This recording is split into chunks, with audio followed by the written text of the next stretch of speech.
You started rugby when you were. Can you give us the backstory? Yeah, so I started when I was 5 years old, and then I wasn't good. I wasn't a superstar or anything like that, but I loved rugby. It hasn't changed. So I had a real genuine passion for playing rugby, and then I had the opportunity to come to Japan when I was 15, and so my high school in Japan took on a full scholarship for me to come over, play, and from there I went to university.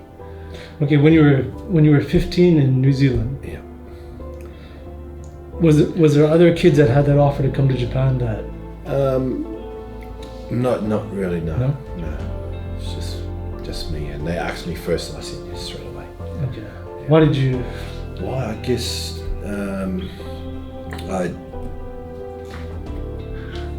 why?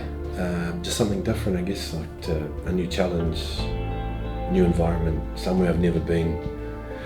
And I'm half Fijian, half New Zealand, so I'm in the middle of two cultures, so I was quite flexible, and I didn't. Yeah, so going away from home was never a big issue for me.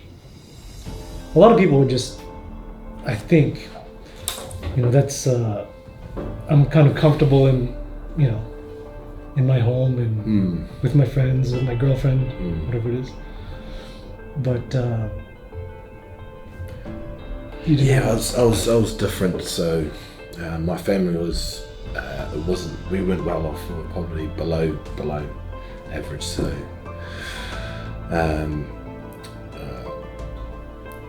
so there were times where we had no food in the house, and so we had to, my mother had to go to the food bank and get food and bring it home. And my dad, he was self-employed, and he was sort of like you, where he would help people so much that he wouldn't charge them. So he wouldn't send them invoices, and so never had money. So when I was okay at rugby, so I went to this sort of semi-private school, and everyone was flipping wealthy there, and I remember having shoes on that were from Don Quixote, They were, maybe singing, and so some of the kids would pick on me, but no. Nice, it was a shoe store, huh?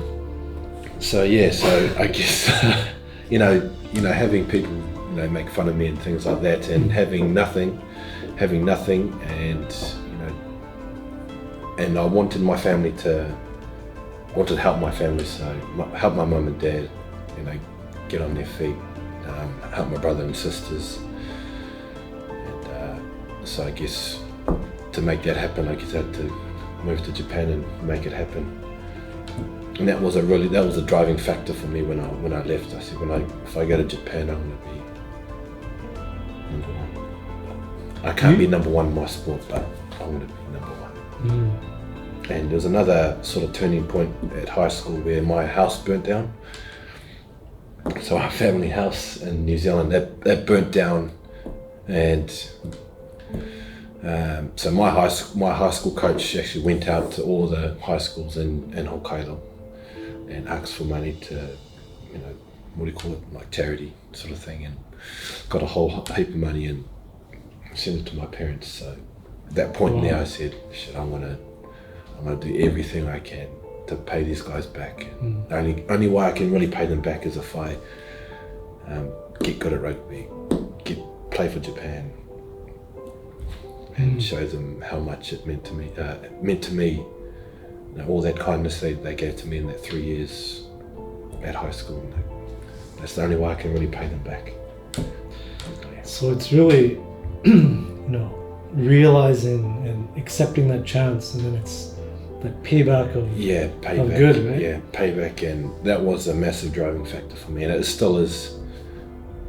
That's why, I feel very fortunate to have the World Cup next year in Japan. So I have the best opportunity to really give back to a lot of people that really, helped me up, and since I was this big to where I am now. So, Wow, yeah. that's awesome.